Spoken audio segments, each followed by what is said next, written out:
What's up, guys? Today we're back with another YouTube video. Today we're fixing the charcoal canister on my 2008 Impala. I know consistency has not been the greatest. Last time I uploaded was like 6-7 months ago. Anyways, no one else on YouTube has a video about this, so I'm helping the community out today. All right, so future me here. A few things that I think will help with the process. One, when you're taking out those two bolts initially to get the arms off the gas tank, you're gonna need a longer wrench so you can torque that easier. It'll help you loosen it. And then I sprayed some WD-40 on there and let it sit for like 2 minutes. That seemed to help it get off good. Otherwise, when you just take a small wrench that fits in there easy, you're not gonna be able to get it off. Two, when you put those back on, you're gonna want to jack the car up like so the bottom of the car is like 3 feet in the air. I put some wood blocks on top of the jack to help. Doesn't seem like the safest thing, but you gotta do what works, I guess. Just so it's like super easy to get in. Otherwise, I had to pay, it was a pain in the ass. 3, having someone there helps. Maybe your little brother, your son, if you're a dad. And I think that's about it. All right, guys. For the record, I'm not a mechanic, but I got my socket set and that. I'm not completely sure how to do this. From my understanding, we need to remove the gas tank, and I'm pretty sure it's so you go under, right? That's your wheel, your extra one. You go up there. That's a bolt to take off your gas tank. It's 2 arms, and there's another one right there if you can see it.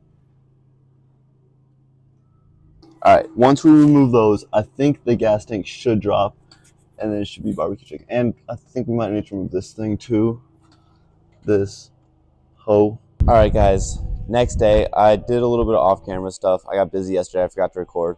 I'll show you guys what I did. I'm pretty sure it's not the best way to do it, but it's the way I'm doing it, so bear with me. All right, so if you look in here, I dropped the muffler and the exhaust system. So what you gotta do to do that is there's 2 of these things. One's right here, one's right here. You just gotta pull them off. You might need 2 people. I had 2 people. And then if you go back here, there's another one right here. That connects right there. I dropped that too to get to these retaining clips. This one doesn't want to seem to come off, and there's another one right there.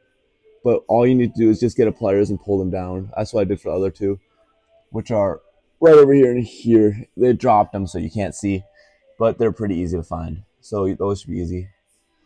And I don't know if I showed you, but these were the mounts. You literally just have to unbolt them. You're going to need a bigger wrench, but that's okay. You just got to try and wiggle those out once you're done. All right, guys, I'm back again, and you might be wondering, Matt, why do you got a drill? Well, the drill is for the retaining clips because they don't want to come off. I think my battery's dead. Hey guys, we're back yet again, and you might be wondering, Matt, why do you got a different color drill? Because the freaking Milwaukee driver didn't work. Drill didn't work. Here we are with DeWalt. All right, so we got them all out. That one's the one I couldn't get, but this is the one I cut the end off of it, or like I pulled it down and the end just came off. So we're gonna drill up in there and hope that it comes out. All right, so we drilled up in there, got that out. This whole thing's off now. As you can see, I got like this plastic stuff all over me. That's all right though. So now I think all we need to do is lower the jack, and the gas tank should come down. All right, guys. Remember when I said you had to lower the jack and then you'd be good? I might have lied. All right, so to get it all the way down, you get these. These are the 2 arms that held up the gas tank. You need to get those out. This one I can't get out. This one, the other one was super easy. It was literally just twist it and pull it out. This is blocking it.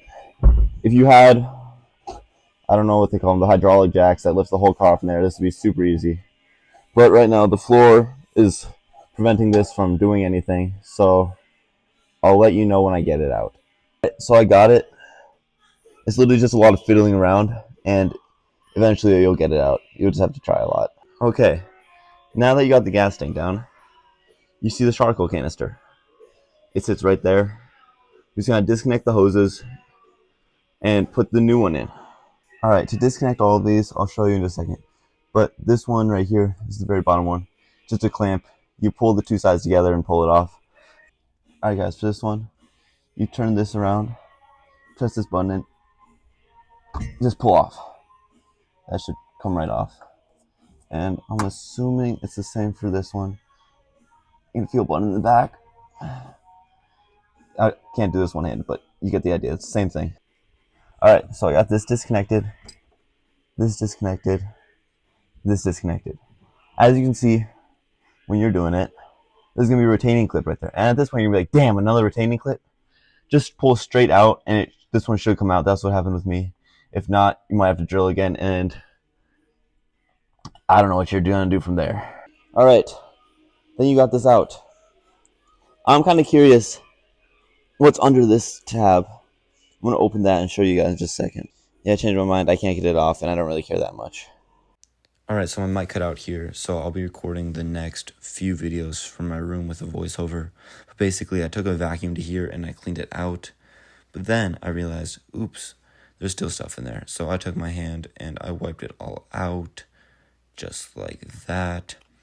And it's looking pretty nice. So now the other charcoal canister will fit nice and neat in here. Alright, so we got it back in there. You just got to reconnect the hoses. The only hard part is the clamp. It's not even that hard. You just got to use the pliers and hold it while you put it on. Nothing too hard. But other than that, it's pretty easy. When you look down here, you got the two arms. Those are going to be a little bit of a pain in the ass to put back in, but that's okay. You just got to jack it up higher. Alright, so at this point, everything is back in. You just got to put everything back in reverse order. Pretty easy. The gas guard is out because half the tank is uncovered anyways, and most of the retaining clips are broken, so I didn't want to put it back in.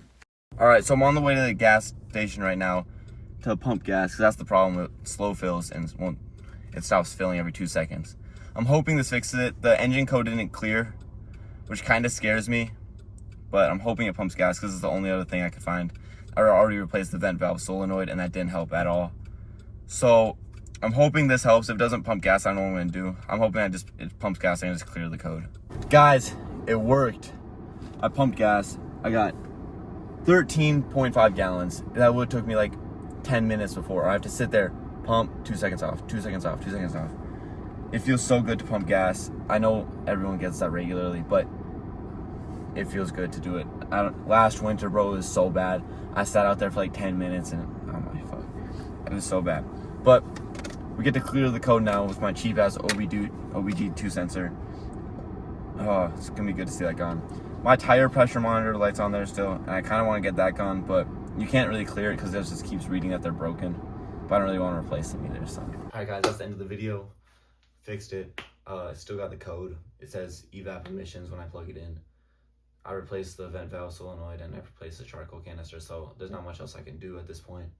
There's no problems with it actually, so it kind of just reads that. I'm not sure why. I'm sure I can go get it like cleared at somewhere, but yeah, we're good. Make sure to like, subscribe, you know, whatnot.